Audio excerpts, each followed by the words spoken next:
Good morning, ladies and gentlemen. Welcome to the SBP. As always, I'm your boy Prime. Source was good.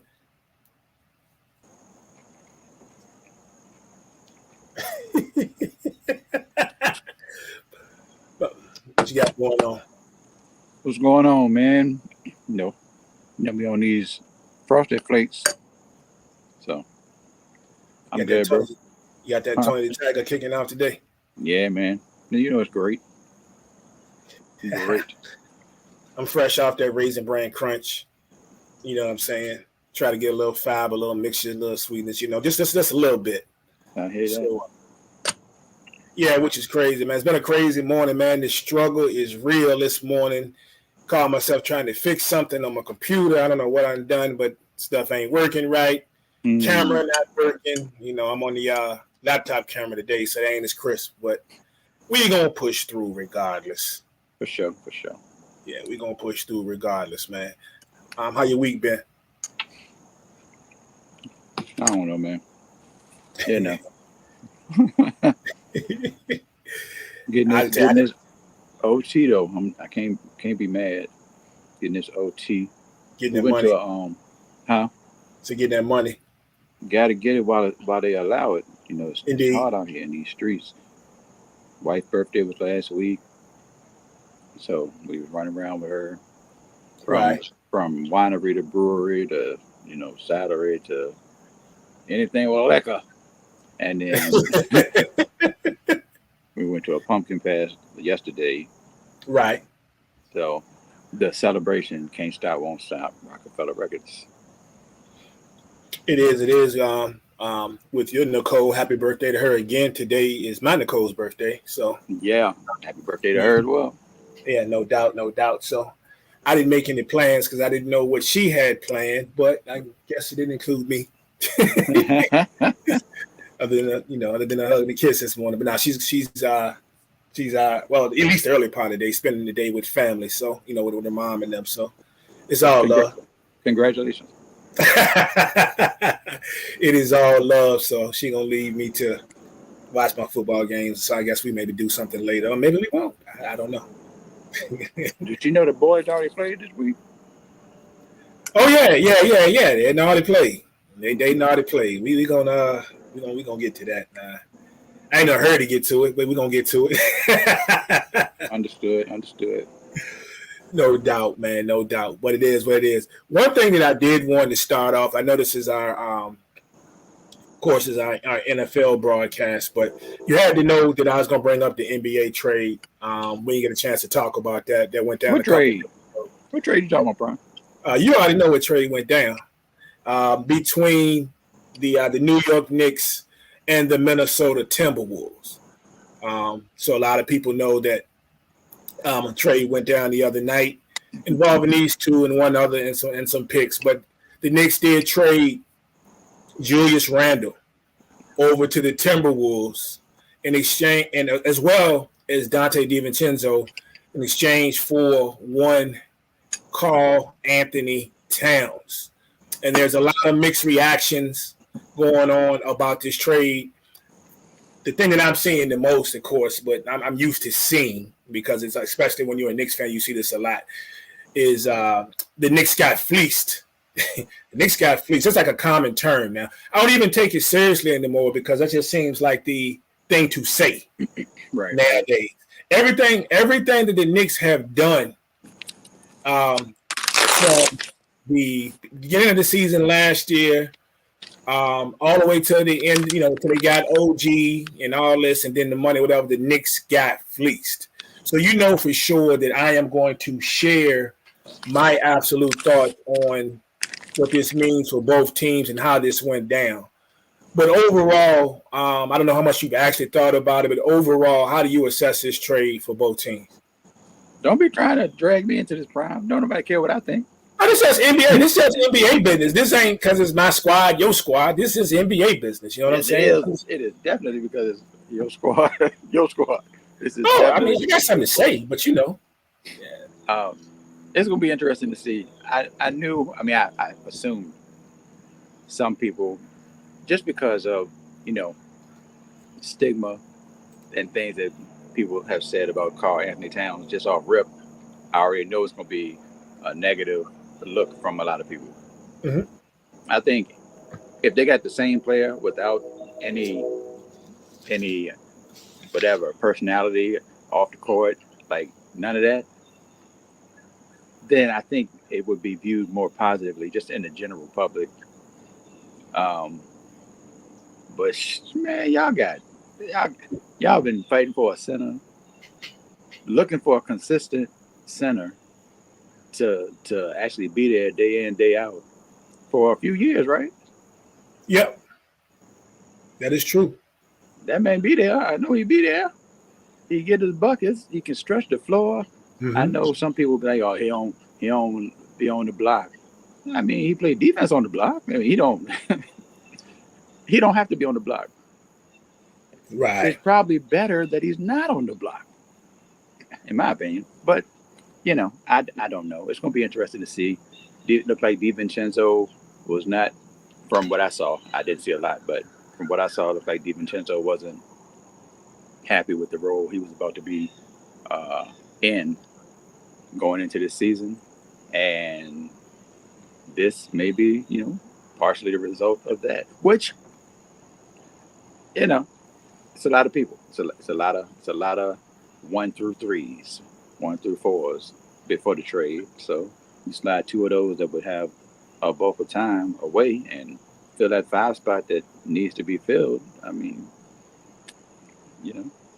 Yeah, I didn't really know how to feel about this for a lot of reasons. One, I've never been a huge Cat fan. Mm-hmm. You know, the thing that gets slung around with him, of course, is he's soft, and I think he is a little soft now. He'll play the tough guy every now and then, but you don't always know when he's going to show up defensively. You know, now he does have a little bit of a history. If you remember him and Embiid, I don't know if they didn't patch that thing up, but they didn't wrestle a couple of times. So they don't like each other. So that's going to be interesting when they play each other this upcoming season, and especially if both teams, which we imagine should happen, if both teams make the playoffs, and if they happen to meet, that could even get even grimier. But I got mixed feelings about it. One, you know, I made my feelings known last year, and you probably remember, I was never 100% all in on Julius Randle, right? But I was open to the fact of seeing the Knicks give this a run with all of them healthy, hopefully for an extended period of time, including the moves the Knicks made after the fact, with getting OG and all of them. I remember the time that Randall went down, because the short time they played together, that all three of them were on the court together, it was 12, 13 games. I think they lost like one time, maybe twice. I think it was one time. They played very well. So I was open to giving it a run, and then we'd see what happens as we got closer to the trade deadline and see if the Knicks wanted to give Randall any more money. But I wasn't opposed to the fact of him not 100% being there if the return on what we were getting for him was a good return. Okay. I think about this trade, the only thing I'm kind of disappointed at, and I'm not overly distraught, just a little disappointed, is I kind of would have liked to kept DiVincenzo, But I also have to remember is all the great games that he had for us, and especially a couple in the playoffs. There was also, I watched a lot of games too where he had to go high volume just to get the points that he ended up with. So it was, you take the good with the bad. But I kind of wanted to keep Dante. I was kind of hoping if a move was made in any kind of way, that the move would be made more towards Miles McBride. Now, and I say I don't like McBride, but I would have rather had McBride being included in that trade versus Dante. But the Knicks are high on McBride. I like him. I mean, he's cool. And to your point about spacing the floor, I think on the positive side, this can definitely be a big plus for Brunson. You see how much Brunson drives that lane, right? That's one less big body that's going to be down there when Brunson goes in that lane. Yep. You know what I'm saying? To either shoot or create. Because, as you say, we know the cat can stroke that bad boy from the outside. Is not shy about it. Also, on the Knicks' perspective, too, what you have to remember is if you look at the direction they're going, I think with bringing him in, and some of the other pieces that you brought in, the Knicks are going for, I don't need Brunson to carry us 4 nights out of the week. Maybe Brunson only needs to carry 2 nights. You see what I'm saying? Because we know that any given night that Cat can bust you for 30. He can give it to you, when he's on. What OG can do. What everybody else in that squad can do. So I think this is something they've gone for as well, to take some of the pressure off of Brunson. So am I in love with this trade? No. Am I 100% opposed to it? No. I will say this, though. The last thing for me is 2 things. One, this is not something that just automatically came about. Anybody that actually follows the Knicks know that they were talking about Cat last year. And then there were also talks about Cat during the trade deadline in the past season. Right? I still don't know if the button gets pushed right away on this, if not for the center situation, as you mentioned. You lose iHeart, and then you get the news that you get every year, of course, that Mitchell Robinson is hurt. Mm-hmm. But we were expecting him to start the season. Now they say this man he'll probably miss at least the first 2 months. So the Knicks were essentially riding into this season with no true center. You had Jericho Sims playing the center position, and he's more of a power forward. He's more of a guy, I put you in there when I need you type guy, and that's just what it is. So you were essentially riding with a bunch of power forwards that you were going to roll around. It was going to be some nights you're going to have to use OG at the 5. Some nights you were going to try Randall at the 5. You want to do some rotations there, and then Jericho would get in the game. Now you got a guy that's there that can play the 5 for you if and when you get Mitchell Robinson back. And then there's sometimes you can actually play them both on the floor together. Because we know if Mitchell Robinson can't do anything else, he frustrates and he usually gives Embiid the time.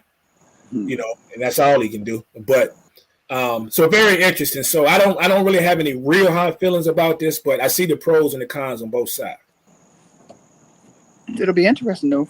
Yeah. With whenever Robinson can come around, I know he's not Rudy Gobert or nothing like that, but if Cat and Gobert could exist, Robinson and Cat can exist, I would think. Yeah. Especially with Cat not being necessarily on the block or on the inside, so. This might be a thing, Prime. It might be something. I don't hate it. I'm not in love with it, but I don't hate it. Them going out there and finishing, if possible, if they finish top 4 in the East, I think it's very possible.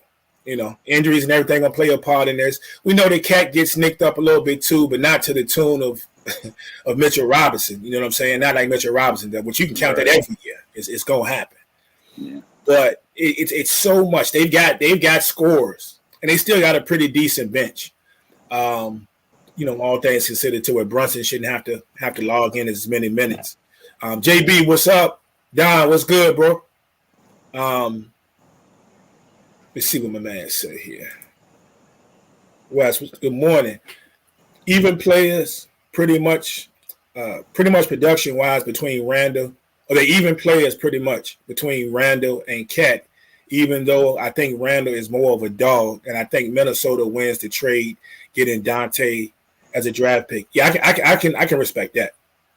I can respect that. I've heard that. I was talking to a guy at work, and he pretty much said the same thing you just said, but I can definitely respect that. What does that mean for Minnesota, though? Like, what does that mean for Minnesota? What does that mean for Minnesota? That's a good question. Yeah, what does it mean for Minnesota? Which I still believe is going to be tough. You bring a dog over, in Randall to a team with a dog. You know what I'm saying? And Anthony Evans. So you think they were winning this past season, but you might have a team that's a little more fun to watch. That's going to get they're going to get grimy. They're going to get grimy. We know how Randall plays. Randall plays. He's got an old school game. A little bit. He's more of, he play a little bully ball here and there. He likes to bang a little bit. So I don't know. To me, it might make Minnesota at least more fun to watch. You know what? It just crossed my mind. Mm-hmm. People respond to things how they respond to them in the moment. But I don't think Draymond drags Rudy across the floor if Randall is right there. That's true. I don't think Randall is gonna just be like, "Hey, stop, guys." Not that Cat always does that, but in that particular situation, he was like, "Hey, hey, hey." I think Randall responds differently, so maybe that is a positive overall. That can be a positive. True indeed. True indeed. So we're gonna see what happens with this here. The one thing I did see this morning, and I don't know how true this is, and I don't even know if a team would even do anything based on where Robinson is now. But there's a report that came through a couple of the Knicks outlets that the Knicks are still maybe possibly looking to still move Mitchell Robinson at some point. Mm. And then if that happens, and I know somewhere down the line they're going to try to get another body, another serviceable backup maybe. If that happens down the line, but we probably a ways off from that. But it circulated. I was on Twitter this morning, and a couple of the Knicks outlets that I go to daily that are usually pretty reliable that popped up. Right.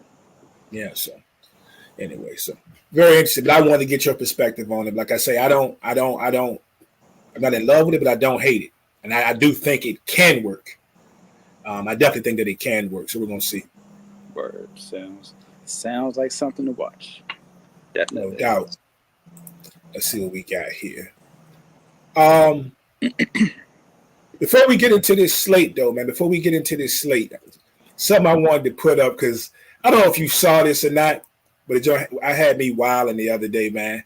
These people was wild. It had me tripping.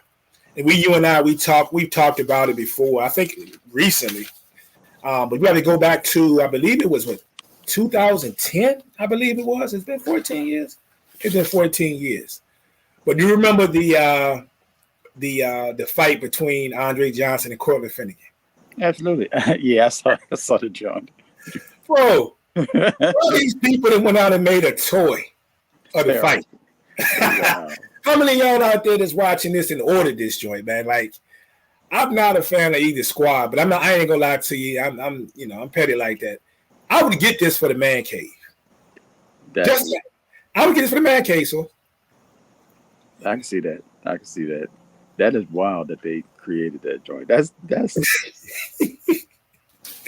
like, at least Cortland Finnegan, and I hate bombing on dude because I actually kind of liked him. I mean, he's a DB. I kind of liked him. He had a little dog in him. But imagine being able to tell people that you caught a few shots from a Hall of Famer, bro. At least you can say you caught a few from a Hall of Famer. You know what I'm saying? Cortland Finnegan, this just crossed my mind. I just say stuff that just crossed my mind. Cortland Finnegan was the Patrick Beverly of DBs, of football, of defense. Same thing, same guy. That is crazy, man. Steve, what's up? Yeah, laughing at that joint, man. Yeah, I would get that for the man cave, man. Put it on one of these shelves. It's your cousin. Word? Yeah, he in the house. In the joint. Yeah, he in the joint, man. Wow. So, what's up, cuz? It's all good, man. But yeah, I had to. I was ready to put the video. I couldn't get my computer right this moment before I showed this part. But yeah, people are. I'm gonna tell you right now, I'm not gonna order one. If I run across one, I'm out and about in these collectible stores. I'm gonna buy it, bro. You might scoop that up. That's just crazy. That is wild, man. That is wild. So, man, let's talk about. So we are 3 weeks in. We're sitting here, week 4. Started off Thursday night. We're gonna talk about the Thursday night game in a minute. But 3 weeks in, what are the things that you've noticed or you surprised about or not surprised about? Just anything so far through the 3 weeks. Man, quarterbacks be struggling. QBS. Quarterbacks be struggling. That's what I noticed. And I know there are multiple camps that would have their primary reason why this is a thing. Because I know there's somebody out there that's like it. Yeah, these black quarterbacks, they had 15 of them start. Now, quarterback's looking crazy. Why is Andy Dalton the only one with 300 yards and 3 touchdowns in a game? I get it. But that's not what it is to me. I mean, that's not what it is. Like, you got young quarterbacks, which, I mean, this is not anything new, but it's newer, thrown to the wolves out that joint. Dumbed down offenses, and it seems like they just fighting for their lives. They're just fighting for their lives. I know some people are probably going to correlate it to the way offenses attack with the QBs being more athletic, more apt to run, all that good stuff. Maybe there just aren't as many great quarterbacks in this moment as there have been in the past, or at least great passing, great throwing specifically quarterbacks as there have been in the past. But I've definitely noticed that, and seen other people mention it as well. So that's a thing. No doubt. So it's a few things, and none of them are really obvious. And the first one that comes to my mind when you were talking about quarterbacks struggling, and I think it's more so the team struggling, but you got to throw it in the mix, would be the Bengals starting the season at 0-3. 0-3. They are the only winless team in the AFC North. I mean, you talking about the struggle is real? The struggle is definitely real with the Cincinnati Bengals, man. You think about that? I don't know what to think about Cincinnati, but I guess they can blame themselves. They can blame themselves as an organization, depending on how you view the Jamar Chase situation. They can blame themselves, but it ain't pretty. And when I've seen them, they haven't looked impressive. They haven't looked like terrible, but they've looked bad for Cincinnati. Although we've seen Cincinnati start 0-2, I think, a few times over the past few years. So that wasn't so, damning. But that third one, if they don't get a dub today, it's going to be a lot of slow singing and flower bringing in Cincinnati. Whew.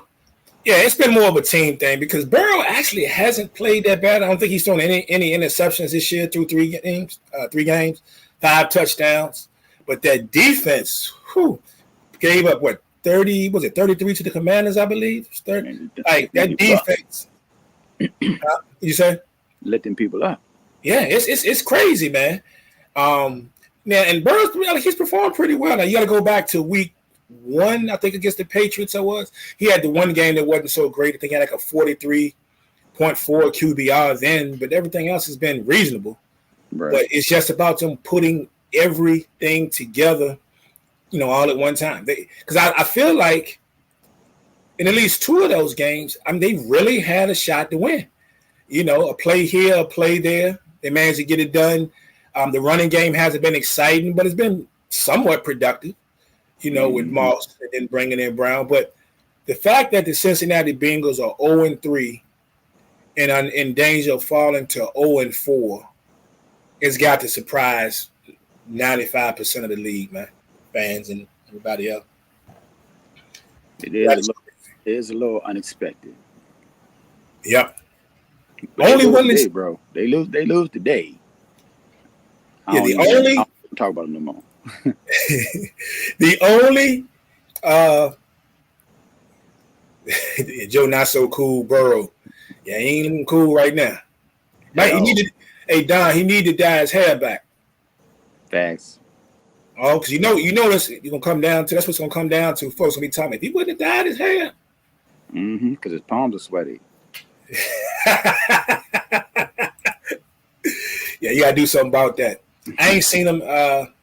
Seeing these cats walking in the stadium out there warming up and nothing. So maybe get a surprise and his hair be back to normal day.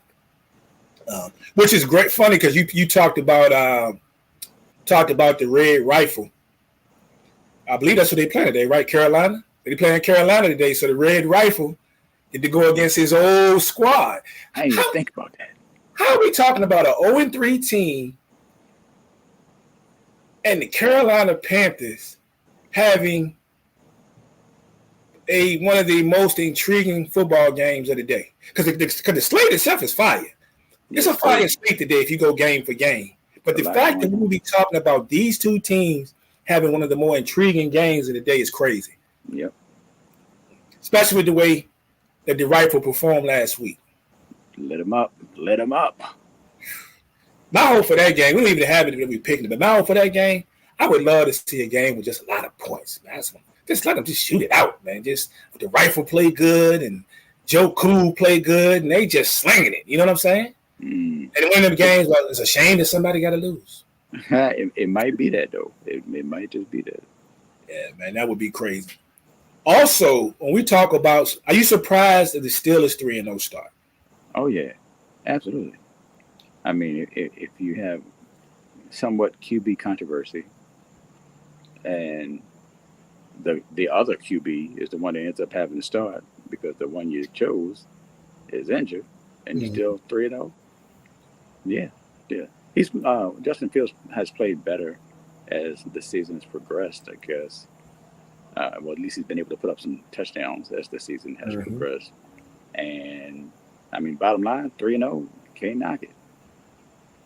Unless you're Jim Harbaugh. Well, unless you're John Harbaugh. No, unless you're Jim Harbaugh. Because, they could be 8-1, and then he say, let me go ahead and throw the other quarterback in there. It could happen. You never know. It depends on the approach. But this is Mike Tomlin. It's going to be interesting to see. Is Russell healthy as of yet? Well, he was questionable, but I saw earlier today that Fields is starting again. So there it is. Yeah, so Fields is starting. We actually picking that game today. But yeah, Steelers getting done. No real running game. The defense has performed pretty good in just about all areas. And the fact that they're 3-0 and they've only scored 20 points one time this season. 20 points one time this season. Defense. Oh, speaking of which, shout out. I did not even know young Jalen Elliott was part of the Pittsburgh Steelers squad. Yes. His dad sent me a picture last week or earlier this week. And I was like, what? And he said, yeah, he's been on, I didn't realize he was there. So love to see it. Salute to him. What's the word? LC Bird, my alma mater in the house. Shout out Jalen. Yeah, the Steelers scored 20 points one time this year. Other than that, they got 18 points against the Falcons, I believe, and then they beat the Broncos and was scoring 13. So, and they are 3-0. So you talk about surprises. JB was good. JB said the biggest surprise for him is the Seahawks being 3-0 and leading the NFC West. Yes, definitely. I would agree. And there's a lot of things that go into that. It's one, they're playing well. Two, 49ers and Rams have both been hit with crazy injuries. You know what I'm saying? And then, of course, Arizona's been, up and down. I think more up than down, their record probably wouldn't dictate that. We're going to talk about them in a little bit. But, yeah. Hey, Cuzzo. They're gonna bring Roger Craig out there, John. Cuzzo looking for Roger Craig to get in the Hall of Fame. They're gonna have to bring Roger Craig out there, John, at some point. Him and some of his former teammates, because y'all struggle just health wise. Yeah, that is. I can't. We talk about injuries, man. We talk about Cowboys. We talk about you guys. We're talking about the 49ers. Like, we're talking about teams with multiple injuries to major players. You know what I'm saying? Like to big time players. Guys that you definitely have to count on week in and win out. And we're just starting week 4 today. It's off the chain. Yeah. And you know what though? You know what? People talk about the softening up of the game and all that. Say bring them on. Rice and Gore too. You bring them all back. I ain't mad at you. Bill Ring, Navarro. Everybody. People talk about how soft the league is, and football is, blah blah blah, rule changes, all that stuff. If the rules weren't changed, who would be left playing? That is true. That is true. What else do we have here? Looking like the scab. Scab. Not the scabs.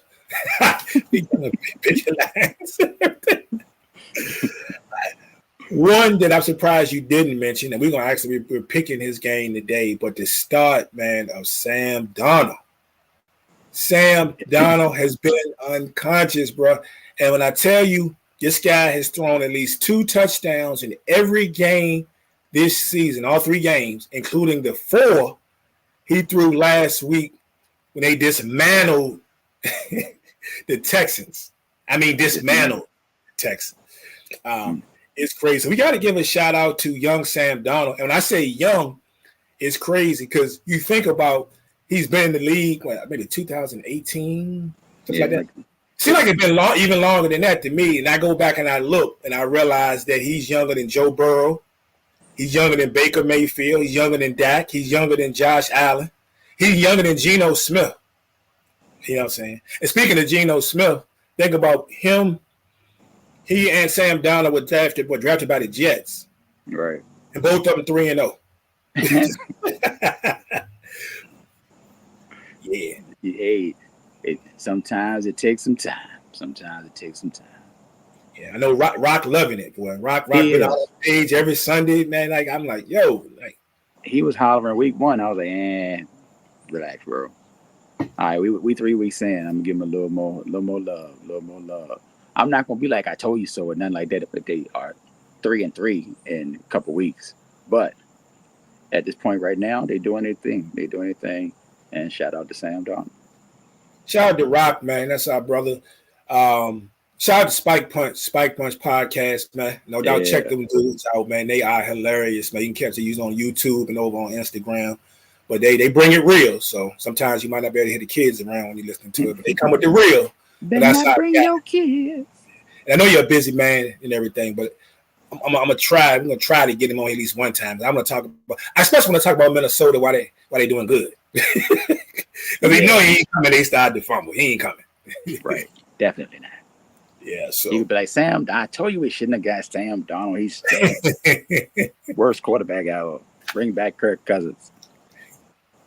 Oh, speaking of which, now we mentioned the Jets, so it'd be good if the Sam Darnold can get to that win today against the Packers, which we're going to talk about in a little bit. Because their next 2 games, not so easy. They got the Jets and the Lions, so the Jets going to bring that defense for sure. The Lions is the Lions, bro. So I'm looking forward to seeing the Jets this week. Oh, I am too. And is anything else that I'm surprised about or should be talked about? Talked about Justin Fields, Sam Darnold. I guess those are the ones that stick out to me the most. And of course, you mentioned the quarterback play around the league, especially some bad performances. But yeah, so we've gotten off to a heck of a start, man. A heck of a start. But let's get into these week's games, man. We already had one game that was played already, of course, on Thursday night. And it was the Dallas Cowboys and the New York Giants. And they say that the game broke records for the most viewed game. I don't know, was it this season or Thursday? Whatever it was. But to me, it was a dud. It was a dud of a game. So I'm glad everybody was viewing and watching it. My team actually got the win. But I don't even know how I should feel about that because to me, they still playing like trash. Did you get a chance to watch it? Any of it? Thankfully, no. I watched some of it. I didn't watch the whole game. I watched more of the second half. I thought the whole second half. Okay. First half, though. It was not a barn burner. The only word I've heard used consistently about the game was boring. Yeah. That's fair. Somebody said $400 million in contracts to these 2 quarterbacks, and the stars of the game were the kickers. Yeah, it is what it is. But ain't nobody tell the Giants to give Daniel Jones all that money. But who told them that was a good idea? I haven't even watched the Hard Knocks that the Giants had during the offseason. But just from the clips of that, mixing in the Daniel Jones signing, it seems par for the course. It seems par for the course. But Malik Neighbors is out here balling, though. Young man is balling. I said it, though. Remember now, week 1, and I was telling Before Joel left this, I said it. I said, if I don't believe in anybody, it was 2 players in this league. I mentioned one of them in week 1. I said, Malik Neighbors, I have a feeling he is going to be a baller, adding to that LSU tree of great receivers, right? And the other one, of course, is a guy we haven't talked about, I don't think since we've started, but we talked about when we were doing our previews. It was Brock Bowers, the tight end for the Raiders. And I remember, I said that he might be, in my opinion, the best player in the draft for me. Now, it may not translate that way because of what some of the other people are doing, but, Brock Bowers been balling. But, yeah, he was saying Malik Neighbors balling, man. Yes, sir. I don't really have much to say about Dallas because, I just don't think Dallas is that good in this moment. I don't think anybody's that good in the NFC East in this moment, to be honest. And I was talking to somebody earlier this week. I was like, we all gonna mess around and let Washington win a division. Everybody, you laughing? I was like, it could happen. You laughing, bro? Yeah, I think it was good to get a win. Cowboys have some serious issues coming into this game. Got even more issues now because, of course, Micah Parsons is out, and he's going to be reevaluated within a couple of weeks. So obviously, he will not play when we travel to play the Pittsburgh next Sunday. I think it's Sunday night game, which is the annual game that I normally go to. I'm kind of glad that I didn't. We decided that not too long ago that we weren't going to spend that money for. Right. All of us had our reasons, but I'm glad I didn't now. 1, because of the way we're playing, and 2, now is that we know Michael Parsons, DeMarcus Lawrence, lost him for at least 4 games, and they're saying there's a possibility he could go on IR. And what I'm scared about just as much as I didn't hear anything else, but before all of that happened, Diggs got hurt. Mm-hmm. And Diggs started to look kind of crazy, and they walked him straight to the locker. And I'm like, to the locker room. Yeah. I said, that joint, one of them joints, man, I'm telling you. I went there and told my son, I said, man, Diggs hurt, man. They don't look good. He didn't walked off, but we've seen this before. We turn around tomorrow, and they tell us that the man season over, he gone for 8 weeks or something. Right? Mm-hmm. You're already missing Bland on the other side as it is. You're playing a rookie in Bland's spot who's definitely taken his licks, you know what I'm saying, this year already, right? Especially the past 2 games. Right. He didn't allow a score. He gave up a couple of joints the other night, and I'm saying, like, whew, that's a rookie for you. But I'm scared. I'm scared on that front. You losing, like, those are your 3 best defensive players. Like, I don't want you to be anybody else. Your 3 best defensive players, bro. And you already weren't playing well. Yeah, who already weren't playing well. So we got to go to take on Pittsburgh next week. We can't contain quarterbacks as it is. And if Fields is a starter, I can see him getting around that corner, 3rd and 15. We think we got him, and he, you know what I'm saying? So I don't feel good about Dallas Cowboys' performance in this game. I just don't feel good about the performance at all. And then what we saw in this game where the Giants were able to get pressure on Dak, the O-line's not playing well. The young man Guyton is getting his lunch handed to him. You know what I'm saying? So, yeah, so the Cowboys should have just been happy to get the win, which they were, but man, they got to do something, man. I don't know what they can do, but you got to do something. If you want to take into account the fact, you want to say, well, it's a victory because they completely shut down the Giants, offensively, where they didn't get in the end zone and they couldn't run the football. Okay, but it's the Giants. It's the Giants. Like, so there's no Saquon there anymore. There's not, what they got is a couple of good players defensively and maybe one good player offensively. Yes, I don't know what I was going to take out of that, other than the fact that we got to win, which I don't know how much that means because where we playing right now, I'm thinking we might be 8 wins now. I don't know. The schedule brutal, bro. Yeah, I know. I mean, I heard Michael Irvin talk about the next 5 games and said that joint kind of tough. It's brutal, bro. He said that Jonas the toughest schedule I've seen in the history of watching the game. I'm like, bro, relax. Like, come on. Mike got to be Mike. That He Mike cool. be going crazy. He funny though on with Cam and Mace. Yeah, bro, that is like rest in peace to OJ and all that. Michael Irvin is the best person they could have put in that position. Oh, without question. And it's funny that you be peeping it, and another guy that I work with said the same thing, because when Cam and Mace first started their podcast, he said, I know they Cam and Mace, but they wilding, man. This, that, and the third. Now I kind of got a feeling that you might have kind of thought about that too. Like I ain't, these dudes, but now you can't stop watching it. Oh no, I posted on Facebook. Actually, I was like, this show is terrible. But in the comments, eventually somebody said, if you're going to Cam and Mace for their sports takes, you're already doing something wrong. And from that moment, I was like, oh, I'm expecting them to try to compete with sports people, which they are, but not really, because they're not talking to all sports fans. They're talking to their fans about sports. So maybe they know sports, maybe they don't.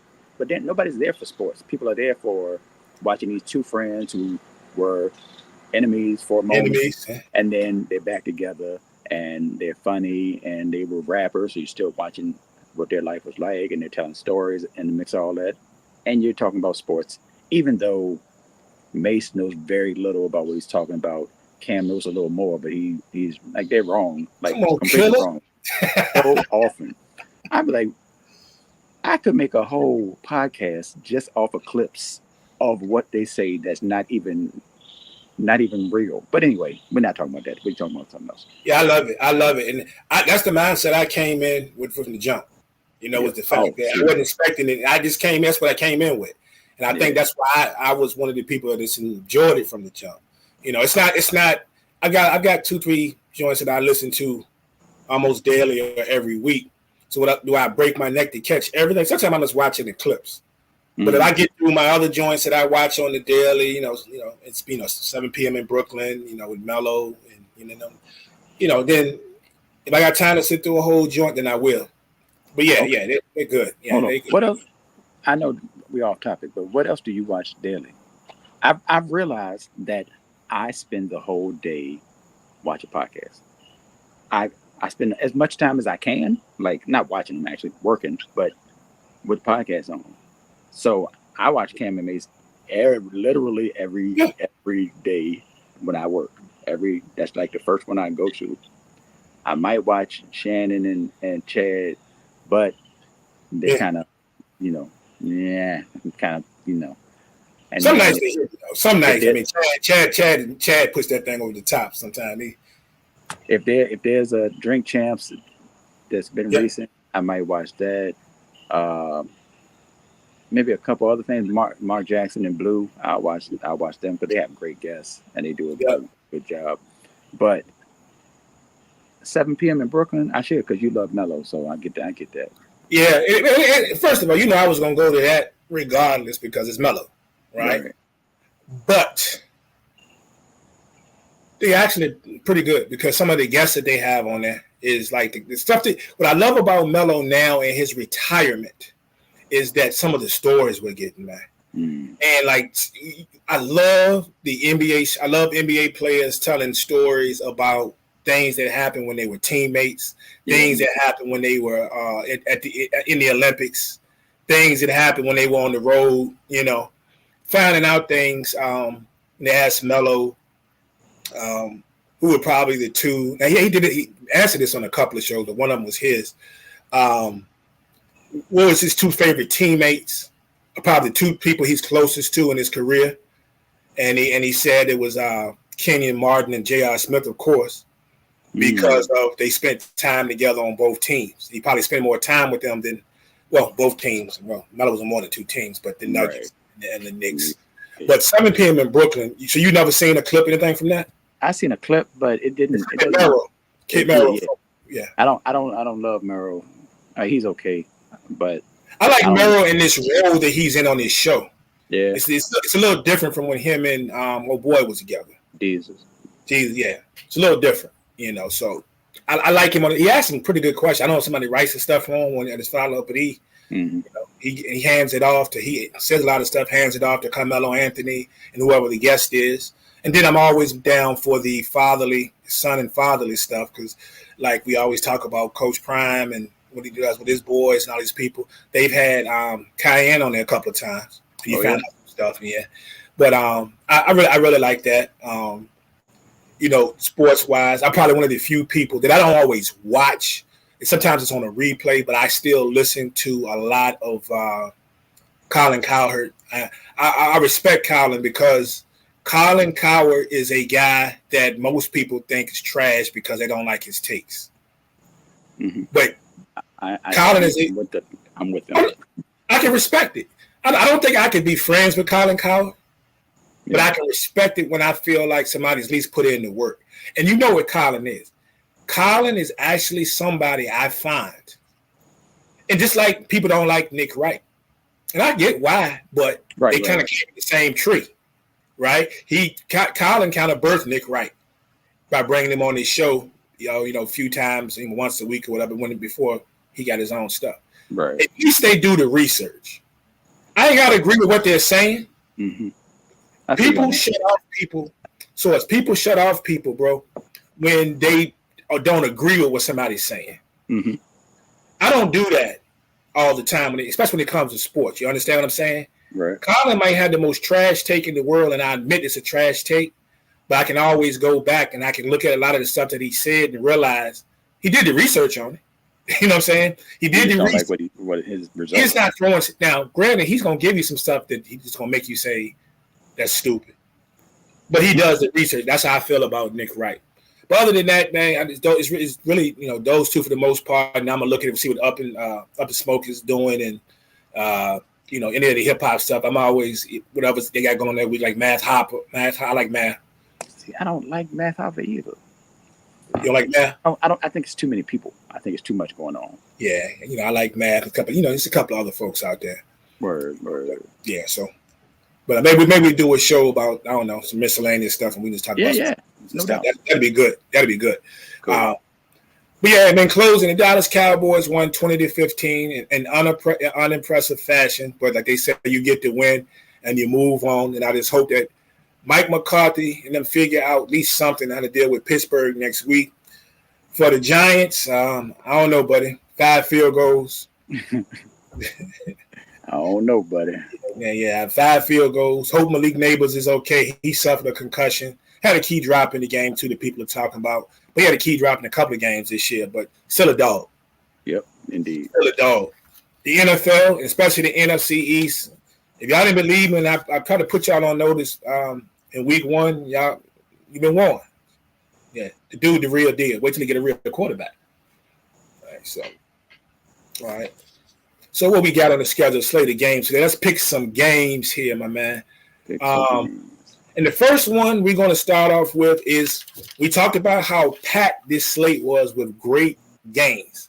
This one of my absolute favorites, off top, would be the Vikings traveling to Lambeau Field to take on the Green Bay Packers. And news has come out of just before we came on the show that Jordan Love is going to try to give it a go. Yeah, Jordan Love is supposed to be playing unless there's a setback before kickoff. Wow. Yeah. That is an interesting wrinkle into this whole thing. Oh, do I love that? I don't know if I love that. And you worried about it coming back too soon? Just today. I don't know if I love that today. I hate for him to come back too soon, definitely. But he's gonna get that heat today too. He ain't gonna be back there John chilling. So all I know is he better be all the way healthy if he's coming back today. Yeah, I was gonna start off today saying that I was impressed with Malik Willis, especially the last game, but Malik might not get the ball today. And definitely, if Love is coming back today, he's coming. Some heat coming. Minnesota. We talking about Sam Darnold early in the show. Minnesota playing some D player. I'm telling you, Minnesota part of the reason for their 3-0 start is the fact that the defense has been playing, really, really well. Yep.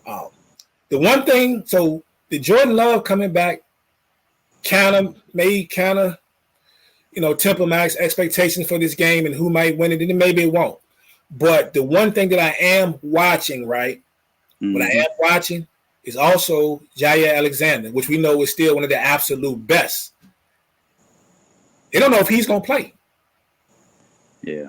And the dislike and the matchup between him and Justin Jefferson. They do not like each other, bro. And if you go back to a couple of years ago, you remember that they played each other, and the boy Alexander was running his mouth. He held JJ to one catch for 15 yards.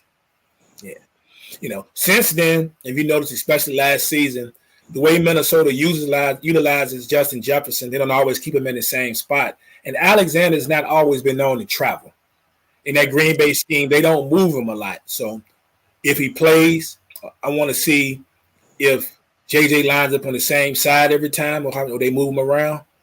Or if he plays, does he move this time just because of the matchup? So that's going to be something to watch right there.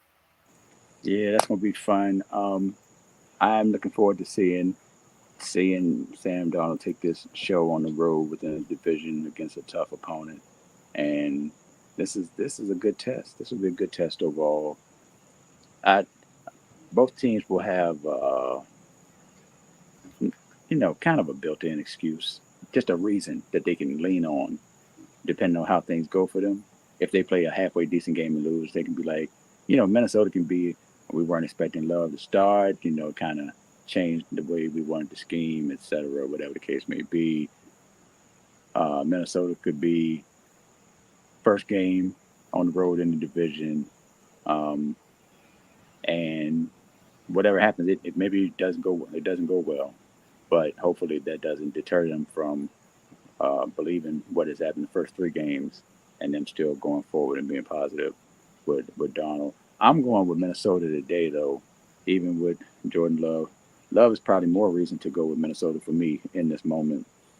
I'm going to go, I'm just going to go with my first thought, which was 30-23. 30-23. I like that score.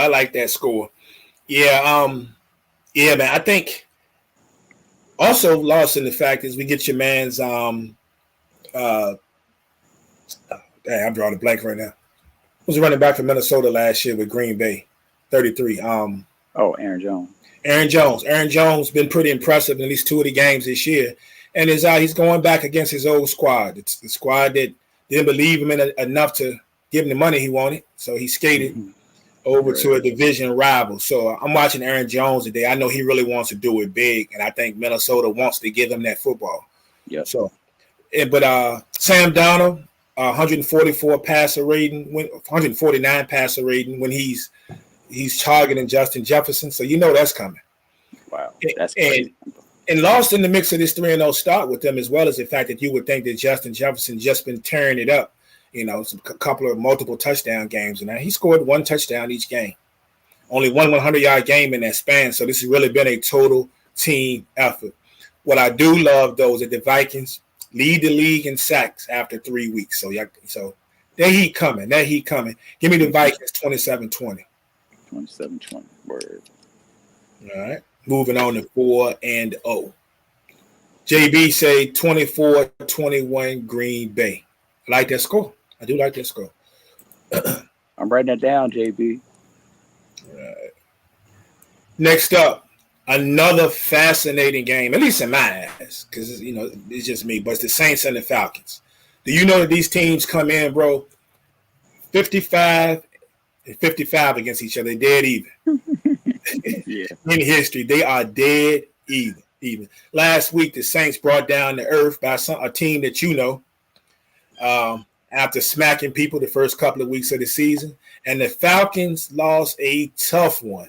I mean, some may say it was a heartbreaker, controversial against Patrick Mahomes and the Kansas City Chiefs, right? What you feel about this? Hey, I don't know if people just are going to lean towards New Orleans. Like, even if New Orleans had been able to put up points last week, against the Eagles, I would still be like, this is gonna be a good game right here for real, because I think Atlanta is probably better than people think overall. But I really don't know what people think about Atlanta, but I don't think a lot of people said it or believe that Atlanta's like the best team in the division. I don't think, but I think Atlanta is actually better than the people probably give them credit for or have given them credit for thus far. Plus, it's Kirk Cousins, so it's already people gonna be like questioning it one way or the other. But they're gonna get these people fit today, dog. Atlanta gonna get these people fit today. I ain't saying Atlanta gonna. I'm not saying Atlanta's gonna blow out the Saints, but this is gonna be a good game. Atlanta's at the crib. AK is a little nicked up.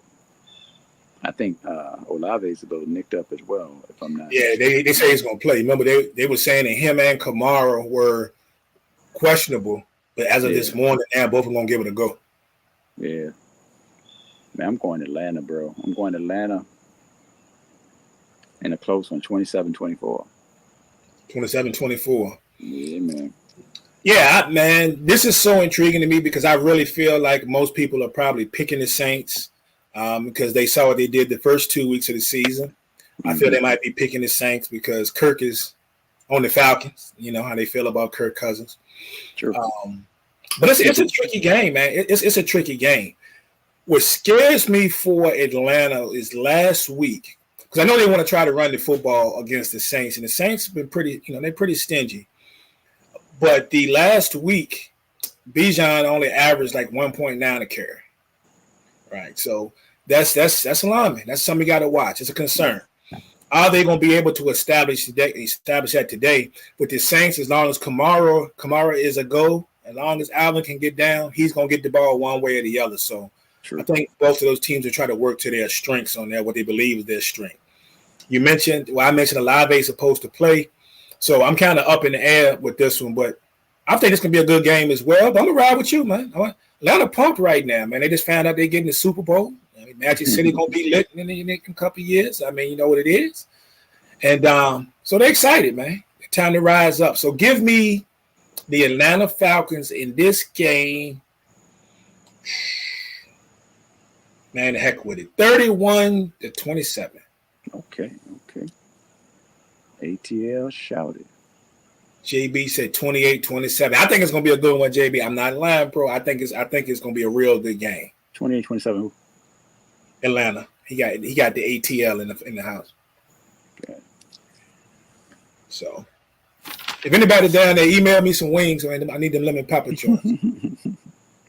hook a brother up. If any of y'all go to the Super Bowl when it is down in Atlanta, if I don't go down there, Pride will be there. Cowboys might not be there, but I might be there. If I can't get my own, one of y'all email me some of them lemon peppers. If y'all go down to Magic City, all right? You better get up in that joint that whole weekend. It's a wrap. The building ain't if you've never been, the building ain't big as you think it is. So I'm just trying to tell you. Y'all gonna be at the Blue Flame. Anyway, I bet your workers are going to be traveling from out of town just to come get a weekend job. Ooh. Yeah, but I told you. I ain't mad at it. Huh? Don't worry about it. What we got up next? Because Don had chimed in, he got 24-20 on the Saints. Okay, Cuzzo. I see you. All right. Let's see what we got here. Next up on the list, we are going to. Okay, let's get it in. Eagles and the Bucks are playing each other today. I know hearing the Bucks and Baker Mayfield leaves a bad taste in your mouth, but Baker and them just got brought down to reality last week. Whereas you guys overcame a whole lot of adversity in a game that folks didn't think y'all were going to win, played it out for 4 quarters, and got the W. The thing with y'all, though, bro, no A.J. Brown, no Devontae Smith today. What's going on? What y'all gonna do? I was feeling good about what you were saying. You were saying. Well, I thought you already knew. You made it sound good, though. You was like, yeah, but Y'all did good last week. I'm like, overcame adversity. Oh, you mean scored 0 points for 3 quarters? Is that what you mean? Hey, man, it's 4 quarters of football, but y'all stuck it out. 4 quarters in $1 too, and I need more than one. So I need more than 1 quarter. I don't know that. Anyway, last time on Eagles versus Tampa Bay. That's all I see. That's all I know, and that's all I see. That's all I know, and that's all I see. I don't like it. I don't like this game at all. First of all, early in the season last year, that was when I picked Tampa Bay to beat the Eagles, because I was like, the Eagles going to lose this joint. This will be the first L. I believe it's going to be the first L. Eagles won. Okay, fine. Cool. Then I picked the Eagles in the playoffs, even though I had no reason to pick the Eagles, because we saw what happened in the second half of the season. But it was Baker Mayfield, and I just could not bear to take Baker Mayfield again when I know, but I felt that he was not worthy. And we saw what happened there. I'm going with Baker Mayfield. Let me take that back. I'm going with the Tampa Bay Buccaneers. Let me clarify. Tampa Bay over the Eagles. Yes, I know. Yes, AJ's out. Devontae's out. The struggle continues. Is Dotson going to do something? Lane Johnson out. Mike Quick out. Wilbur Montgomery out. Harold Carmichael out. Tampa Bay 26-17. Yeah, Eric Allen ain't suiting up either. So it's gonna be a tough one, man. It's gonna be a tough one. I don't know, man. I know everything is saying that y'all shouldn't win this game with the injuries that y'all got, and while I do believe that Mike Evans and Godwin has some games against y'all. Godwin likes playing the Philadelphia Eagles. I do believe that they are going to have some very decent games today. All right, but y'all showed me a lot. Oh, we just got word too. You ain't gonna like this. What? Yeah. It's about to be a problem, bro. About to be a problem. I have to bring his daughter out there, jump. Throw her the jump ball. We know she can high jump. Yeah, y'all showed me a lot last week, though. I know you didn't get to sit down and watch the game from the beginning. You heard about the game, but y'all showed me a lot overcoming adversity. So, and I think it's gonna be a tough one as well. But Saquon, man, it's something about Saquon. They gonna give that man the rock. He's gonna get worked in the pass game. He's gonna run the ball. I know Lane Johnson is out, but it's gonna be about Saquon, man. At some point in fashion, he probably touched the end zone a couple of times. I actually have the Philadelphia Eagles beating the Bucs today, 30-27. 30. Yeah, y'all put up 30 of these people, man, without your 2 starting receivers. 8 field goals and a touchdown. No extra point. Okay. Don say 31-17 Bucs, and JB got 24-17 Bucs. Okay. What Cuzzo say? 31-17 Bucs. He also said this right here. It won't be on Mitchell. It won't be on Mitchell. All right, what we got here today? All right, Next up, but not too. Next up, we got the Steelers and the Colts going to war today, and a game that's intriguing to the fact that we have 2 young quarterbacks going at it.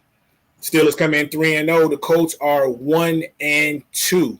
No Jalen Warren for the Steelers today, so I expect a lot of Najee Harris and Cordero Patterson. And then on the other side, we expect Jonathan Taylor to get running the ground. He gonna get that rock. What you think about this one? Yeah, I mean, you said it right there. It's gonna be JT Money. Who there? That's JT Money. Yeah, that's JT Money, right? JT Money. Yep. I don't know. JT, the bigger figure, popped in my head. I'm like, no, JT Money. Okay. Well, I tell you how I feel about Anthony Richardson. a year ago, and I was wrong. I mean, not that I was wrong, but I probably was overly harsh on the young man in that moment. But anyway, yeah, it's gonna be a lot of Jonathan Taylor, but it's also going to be a lot of Pittsburgh defense, and that is where the problem lies. 20-9 Steelers. I got Steelers 20-17. Normally, I would say the team that can run the football in this game is going to be the one, and I would give the edge to the coach just based on the Steelers situation and running back with the injuries and everything, and also the fact that really just the running game, and the fact that the Colts are averaging 5 yards a carry, 5.4 yards a carry, and the Steelers only averaging 3.6. But as you mentioned, that's still a defense when it comes to getting after the quarterback. You got Big Cam Hayward on that line. Man, you got my man's TJ Watt coming out there, handling business, forcing turnovers, doing this thing. And even though Anthony Richardson has played a lot better, a little bit better, man, he's going to turn the rock over. As a fumble coming, a pick coming. You can't see TJ Watt coming at you, bro. Yeah. All day long. All day. I was telling the guy one time before, I said, the thing about TJ Watt, all those years we celebrated the great JJ Watt. Boy, it's all over with. TJ Watt gonna be better than JJ. Woo. I said it. TJ Watt is on a Hall of Fame trajectory right now. Oh yeah, absolutely. Yeah, I'm telling you. A 100%. Monster. Let's see what we got here.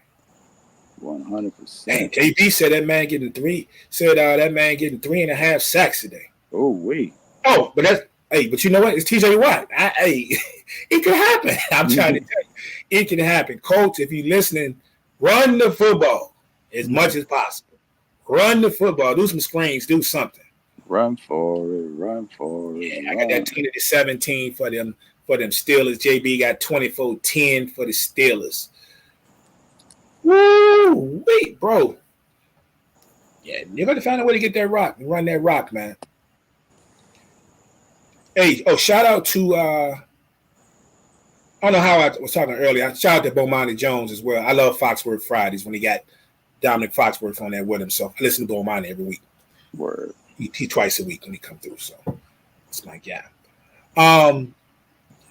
What we got going on next here? We got 4 more games. Yeah. So next up is another highly entertaining game. I think anyway. It's the Slate Fire. It would be. Let me see. Oh, by the way, Don got the Steelers 17-12. Right? 17-12. I like that score. It's nice and ugly. I can see it happening. That's the crazy thing. I can definitely see that score happening. But this game right here is another one that's exciting to me just because of everything that has transpired so far in this season, right? Yes, sir. The Commanders are sitting on top of the division, I guess. Whatever. They 2-1. No, they're not. No. But anyway, go ahead. Are they tied for the top of the division? I mean, but I get it. I just know that I'm not. We're not. So I just know somebody up there, right? But they come in and take on the 1-2 Cardinals. Jaden Daniels has been very impressive. Very impressive. Well, high octane. He has a high octane offense flowing over there, which he has to because the defense ain't there, definitely. Right. So they're out there outscoring people. And we've seen flashes of brilliance from the Cardinals, even though they've only won 1 game this season. So I'm really looking forward to this one, man. What about you? Man, this I ain't saying this is the game of the day, but this is going to be probably top 2 of the most fun games to watch. Mm-hmm. If things go even remotely how I expect them to go, I just expect this to be up and down the field, whole lot of no defense, whole lot of not getting stops, and a lot of points on the board. I expect a lot of points on the board, Brian. Highest scoring game of the day. Might be easily. Might be by like 8-10 points. I think so. Should I do? I'll give the score now because it's 12:30. Man, time flies when you're having fun. Sure. 41. Yes, I said 41. Washington, 41. How Washington 41? That don't even sound right when I said it. And I already wrote it down. 41-37. Washington Commandos over the Arizona Blandos. I got Arizona 35-30. I think it's going to be a decent amount of points scored in this game. Do you realize that the Washington Commanders have scored on their last 14 possessions? If you take away the couple of kneel downs, that is incredible. Yeah, that is incredible. That's how the Saints started out, right? What do you say? That's how the Saints started out. Yep, they started out fire as well. No Austin Eckler for the Commanders today, but she was impressive the other night. But I mean, they got more than enough offensive firepower. I just don't know defensively, which is Dan Quinn's strength, if they could rope all that together in 1 week to be able to contain a Marvin Harrison Jr., to contain Murray getting out of that pocket, to contain Connor, who's going to get that workload that he gets. Connor going to touch the rock so many times. It's crazy. So give me the rock. I'm a bad man. This looks like one of those fun, could possibly one of those fun red zone games. I hope that every time we look, we flash into that one. So yeah, that's what it'll be. Yep. Let me see. Don say a lot of Robinson today with no Eckler. He got the Cardinals 30-19. Ooh, he said he ain't respecting them Washington people. But JB said Washington winning 32-28. There it is. Yeah, so fun game, man. Fun game to watch. Shout out to Jaden Daniel, even though you do play for Washington. All right, what we got next? We have 3 games left. Chiefs and Chargers. Very interesting game here. Of course, the Chiefs come in. Most would say they haven't really been hitting on all cylinders through the first 3 games, but they still been impressive enough. Even with the help of the refs, as a lot of people are saying, hey, they didn't want it and then kept it moving. Chargers, man, your boy Harbaugh got these people out here 2-1. And Justin Herbert is going to try to give it a go today. After it was said earlier in the week that he was most likely going to be out. What you think about this? Oh man, Herbert's going to be there for moral support and looks. He might be just turn around, hand that joint over all day long for real. But like that, it might be one of them things, which we've seen a lot of already this season. Mm-hmm. It seems that Harbaugh hasn't had to rely or hasn't decided to rely on Herbert as the Chargers have over the past few seasons, and it's boded well for them up to this point. And like you said, people have said Kansas City hasn't been playing that great. I am one of those people, but they get the dubs. I don't subscribe to the ref thing too much, but I get it. Like, plays happen. Atlanta play happened. Like, you saw it. So, but it happens in a lot of games. It's more glaring when it's Kansas City, and unfortunately, it's been in some badly timed. Let's say that. But I'm still gonna go ahead and go with Kansas City though. I can't see myself pulling the trigger on the Chargers in this moment. If there was a time I'd do that, it'd probably be right now. But I think I'm gonna go Kansas City. What I say first in my mind? First thing that popped in my mind was 26-20. Ref assisted. I see you, Cuzzo. Hey man, if it goes on like that for real, I'm gonna be done. Could be that pass interference or that no call or whatever at the end of the game. Yeah, you know what I'm watching in this game, man, is if the Chiefs can do another outstanding job at stopping the run as they did on Bijan last week. Remember, Bijan was held to just under 2 yards a carry last week, and they're going against the Chargers, who have been running that rock with J.K. Dobbins, the man averaging 7 yards a carry. J.K. Dobbins, 2 out of the 3 games this year, has been an absolute monster for them. So can the Chiefs do a number and stifle that running game on that? You know that the Chiefs front, they definitely coming after Herbert, especially knowing that he's not 100%. And I think you got to go back to, 2021, the last time that your boy Herbert did a number on Kansas City. That was a game he had over 300 some yards passing and 3 touchdowns. They beat Kansas City in that one. So I think Mahomes and the boys are ready. No Derwin James back there in that secondary to pick up nobody or to help out on the pass. So look for Rashee Rice to continue his excellence going down the field. Maybe a little under by Xavier Worthy. But yeah, I'm a roll with the Kansas City Chiefs. Another 30. They did 30-20. 30-20. I could 30-20. I could have written down Kansas City before we even started for you. You already know.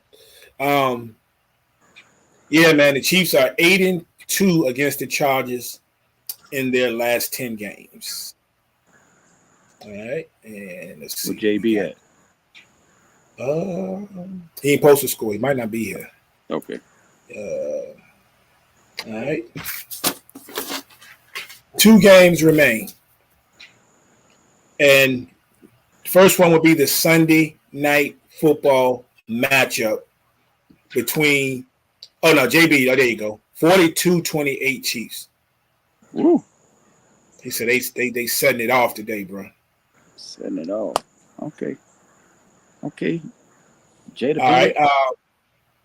The Bills and the Ravens. The Bills, to a lot of people's surprise, I tried to tell you, are 3-0. The Ravens are 1-2. Lone victory coming from them beating the brakes off the Dallas Cowboys. What'd you say, Prime, at the beginning? I told you. Oh, okay. Remember, I did tell them. Everybody expecting. Yeah. The man, I know it's just 3 games in, so I'm not gonna make a lot about it, but I'm just telling you. But yeah, and the Ravens fresh off the beat down the Dallas Cowboys. Impressive rushing performance last week by Lamar, and of course Derrick Henry. They say this is the first ever matchup source between the reigning college football champion coach and the reigning Super Bowl champion head coach. Yeah.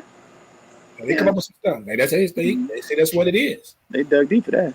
Yeah, they did. They always digging. You know how they get down. But it goes on Sunday Night Football, Lamar versus Josh Allen. How do you see it? Man, this gonna be something right here. I mean, I don't know if y'all always focus in on Sunday Night Football, but clear off your schedule. Whatever you're doing, clear off your schedule, because it's going down tonight. One way or the other, it's going down. I feel like Buffalo has something to prove, and they're trying to do it quietly. Imagine Josh Allen not being cocky. It's crazy. I don't even know what's happening right now. I don't even understand. But he has tried to play low key on the whole Stephon Diggs and all that as of recent, and that's cool, especially when you win. So the fact that both of them, I just thought about it. Well, you know what? I'll take that back. I was about to say the fact that both of Stephon Diggs' former teams are 3-0, which is actually the truer statement. And interesting. Not that it has anything to do with him. I'm just saying they both 3-0. Baltimore. Man, Baltimore would have lost that game last week, bro. I mean, I know you don't want to talk about it, but if they would have tricked that joint up, I mean, I guess I wouldn't have been surprised, because that's what they do. They are famous for scoring a lot of points and tricking up the league. Why? It's on their resume. Why? Man, if anybody should be able to run a clock down without issue, it should be the Ravens. Make no sense. But anyway, I'm going Buffalo, believe it or not. On the road. Buffalo on the road. It's going to be a barn burner. I know I said, I'm going against my own self. I know I said that the Washington and Arizona game was going to be the highest scoring game, and by 8 to 10 points. I'm going to cut that down to 6, because I got 37-35 on this joint. Might be a lot of points, but I feel it in my spirit. 37-35 Buffalo in a barn burner. Interesting. Yeah, it feels like one of those games that we should be expecting a lot of points, and then we mess around and don't get them. So it's funny. But, both teams missing a couple of players, most notably. Bernard is out in the middle linebacker for the Bills. So, and he's a monster when it comes to tackles. The Ravens, the thing that's surprised me about the Ravens is defensively, their secondary been trash. Their secondary has gotten trash so far this year. And if we're talking about, guys like, Shakir, Hollins, these guys out there getting open and finding space, Kincaid out there finding the hole, doesn't bode well for the way that the Ravens have been playing. So I expect them to have a whole lot of success. And I expect my man Josh Allen to keep on moving. So I'm going to take the Bills in this one, 31-27. Ravens going to have to show me something defensively, man, what they've been known for. Because if you take away the Cowboys game last week, you go back and watch the Ravens' first two games, it's not hard to understand why they lost those first two. You know, so I don't know, but yeah, I do like the Bills in this one. I think what did I say, 31-27? Is that what you said? I surely didn't write that down. I think it's 31-27. That's what I'm taking. 31-27. Got it. All right. We got 31-28 from Don and 31, and that would be the Bills. JB got the same score, but he taking the Ravens. 31-28? Okay. Mm-hmm. I was about to say, we all going against the home squad. That's terrible, but JB got him covered. Oh, shout out to my folks. I know that travel to the game as well. I know a couple of people that travel to the game. Oh, yeah? Yeah. So. Are we on the last one, huh? Yep. Okay. We're on the last one. Last game, which would be one of – is it 2 Monday nights again tomorrow? Yep. Yeah. So we got one of the Monday night games tomorrow. And, of course, that game to end it off for us would be the Seahawks and the Lions. Could be a good one right there. The Seahawks have owned the Lions, believe it or not, winning, I believe, the last 5 meetings. So Dan Campbell hasn't had a success with them. I think he's been a part of 3 of those, if I'm not mistaken. So the Seattle Seahawks have had some success against the Lions. And if you've watched the Lions this year, even though they're winning, they're 2-1, they still don't look like last year's Lions just yet. They haven't been. We say that about Kansas City, and Kansas City keeps on winning. The Lions either, though they've had spurts of greatness, they just haven't gotten there yet. What's your feelings on this one? I mean, I haven't seen enough of Seattle to trust them, personally. I have a lot more faith in the Detroit Lions just because of last season, going into this season, high expectations and all that. And Detroit is at the crib. Man, when's the last time? Probably last season. I was about to say, when is the last time Detroit had a home game on a Monday night? Did they play? Or was that a Thursday? I feel like they had at least one night game last year that I remember. Yeah. I think it may have been one, but it might have been Sunday actually. It might have been Sunday night. Oh. But either way, I'm leaning Detroit at this point. I actually have more faith in Detroit. I have more faith at position by position. I have more faith in Detroit and at the crib. So I'm going Detroit 30. And like I said, I haven't seen enough of Seattle to trust them. So I'm going Detroit 30, Seattle 24. JB has said Detroit 45 tanks, and now I'm just kidding. He got Detroit. He said he hoped. He said Detroit 30. But he settled on 35-24 for Detroit winning that game. Hey, Don, and that game was in Detroit, right? As you talking about the Detroit game? He says, yeah, we smoked them on a Thursday night. Yeah. Yeah. But JB got Detroit 35-24. Don, you got a score? And Cuzzo, I need that. Let me get that the first 2 games. I think the first 2 games? No. The Green Bay joint. Let me get the Green Bay joint as well. The Packers and Vikings score? Yeah, Don, he need that. Yeah. He said that game was in the game was in Detroit. That's why I remember it was a Thursday night. Yeah. Don, give us a score for this joint and the Seahawks Lions, and then he said he wanted to score for the Vikings and Packers. We did that early. He had Detroit 30-21.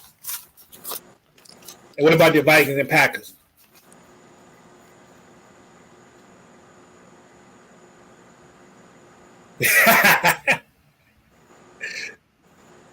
Let's see if he throw a score up here real quick. And I got something to flash when we get out of here. Okay. He got the Vikings 30-16. No, 30-16. The Vikings 30-16. Yeah. You haven't given a score on this joint, right? Did I? You ain't say nothing yet. Oh, I thought I gave a score on it. Oh, maybe I didn't give a score on that. I'm gonna take Detroit in this game. I just think that if they can't do anything else, they'll be able to run the football on them. And both of those guys, Montgomery, I think he scored in 6 straight football games dating back to last season. Crazy. So he's at least getting one in there. So yeah, give me the Detroit Lions in this game, 24-17. Ooh, low scoring. Okay, well, lower scoring. 24-17. All right, so well, we can do that for you, my brothers, since y'all both here. So now I asked about his 49ers, of course, taking on the New England Patriots today. And I'm gonna tell you what we got here. Who? Now 30. He got them beating the brakes off of them people, 38-13.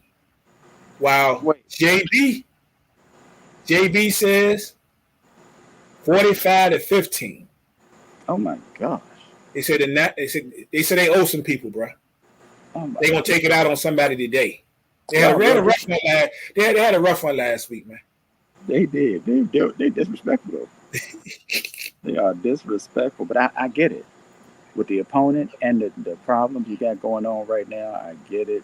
I think y'all might be overcompensating a little bit. Like, yeah, it could happen though. I can't even say it could happen. It might be a blowout. I think y'all might be doing a little too much. I'm gonna give you 30 though. I'm gonna give you 30 with an ugly win. 30-17.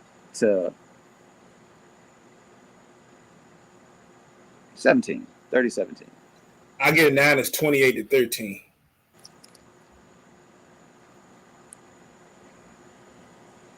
There it is. It is. Hey, who you got, Prime? Oh wait, you said you had something else. Go ahead. Oh no, that's what it was.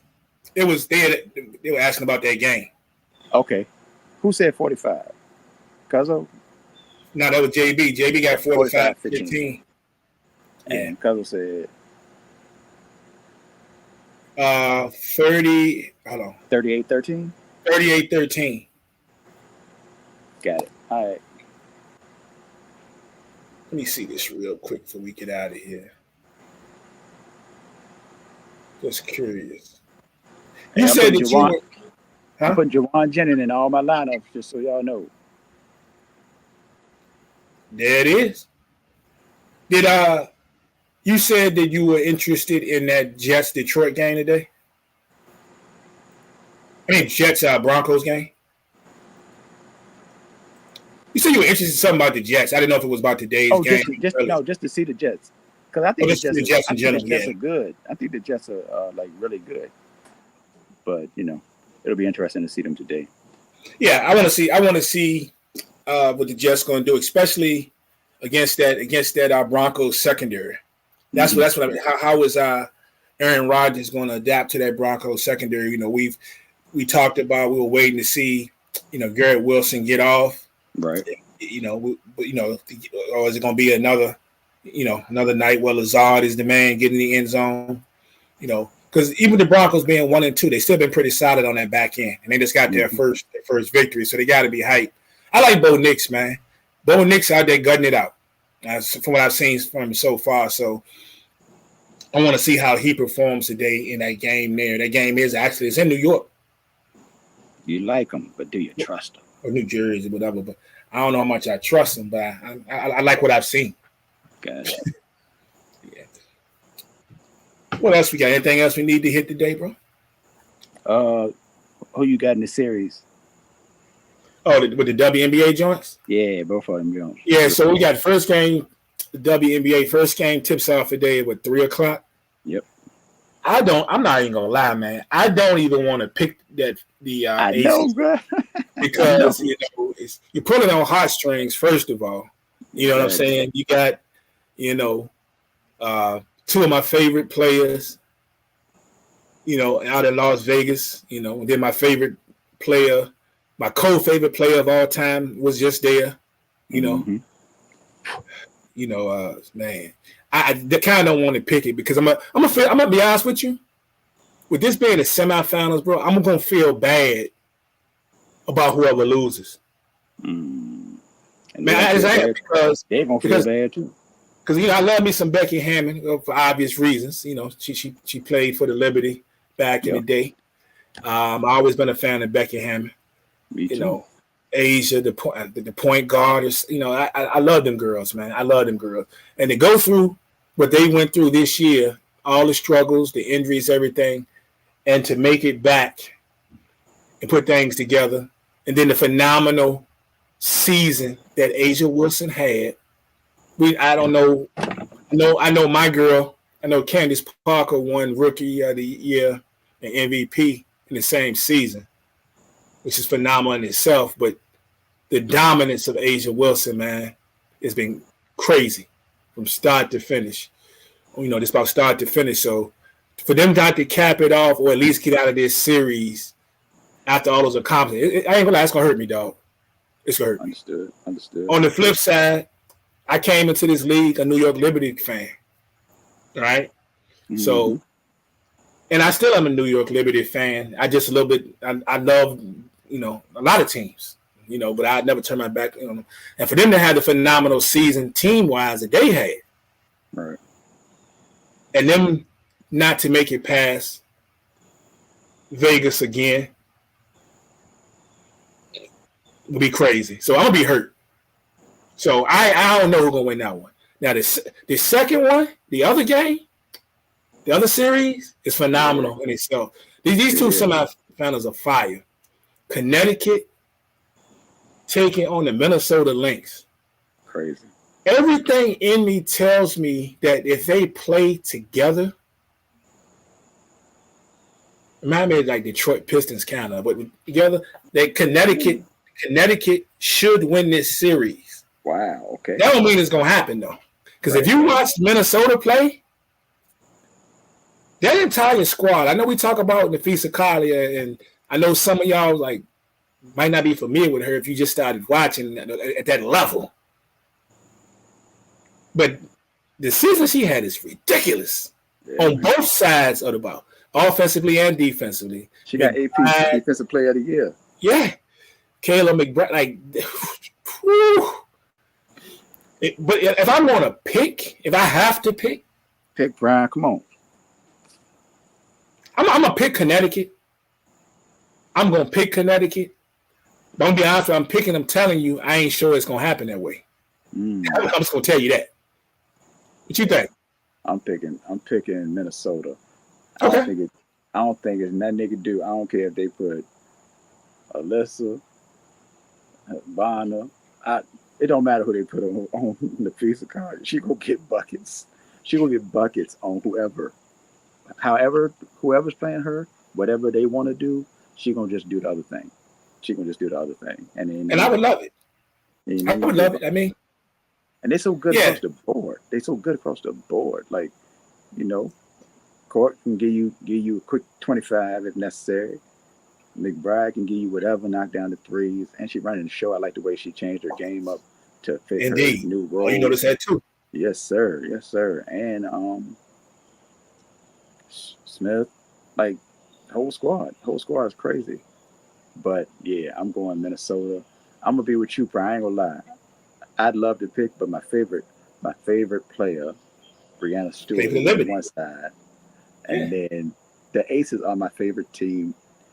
Even though Sparks fan, whatever the case may be, but I love the Aces. I just love their personalities overall, and it's been that way since they got to Vegas.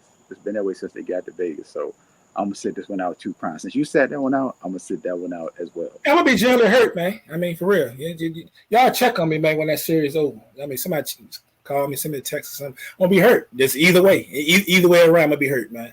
Yeah, somebody gonna get clowned, even though it'll probably be for no reason, because somebody got to lose. Yeah, but I would love to see John Quell get out there and get. Man, I'm gonna be hurt, bro. I really am. If New York can't do it right now, Yeah. There's still time to do it. If they can't do it right now, it's a problem for real. And the Aces, look at the Aces, man. The Aces got a lot of. Well, I mean, so does New York. Both of the teams got a lot of free agents. Not saying they won't bring all those both of them back too. So you just wonder who's and shoot, in the other series, so does Connecticut. You know, the biggest decision, of course, will be DeWanna Bonner. If she gonna play again, which I wouldn't see why she wouldn't. She balling. You know, they bring her back, and then the two of them stay together. So I don't know, but I think Jones is a free agent too, if I'm not mistaken. So it's a lot. I'll just say this, man, and closing on it. I didn't mention about Connecticut is them bringing Mabry over and the way she's performed. You know, especially in the way her and Dejanay didn't. I guess they homies now. They cool, right? They grit. The enemy of my enemy is my friend. that's that grit, man. It's something else, man. So I don't know, man. We gonna see. I'm just gonna enjoy him and kind of sort of not enjoy him. I'm trying to enjoy him, but it's gonna be tough. Yeah, it's gonna be good though. It's gonna be good. Yeah. Anything else you got? Nope, not a thing. All right. Tell the people they can find you at other than here. Y'all can find me on TikTok at Source of Course, especially for your classic hip hop conversation and some other random stuff as well. And Instagram at Source, of course, too, as well. Not two, but as well. I think go with that. All right. Of course, you can find me here. You can find me on the Twitter, as I still call it, at Prime SBK. And you can find us over on YouTube. I know some of you are watching from YouTube today. We appreciate it. Over on SBP TV. All right. So appreciate y'all. Y'all enjoy the games today. Football, WNBA, all that. And Don, I'm with you, bro. Man, I'm not watching another nose game again this year. Trust me, I understand, because I might not either. It's just terrible. It's just terrible. Don't want to even talk about it. It's hard to watch, bro. And JB in the YouTube, man, you have a great day as well. He said if you drink and don't drive. So I might be drinking a little bit, but I'm gonna be in this house, so we good money there. So all right, y'all. Appreciate y'all. Check out the SBP. We catch you on the next one.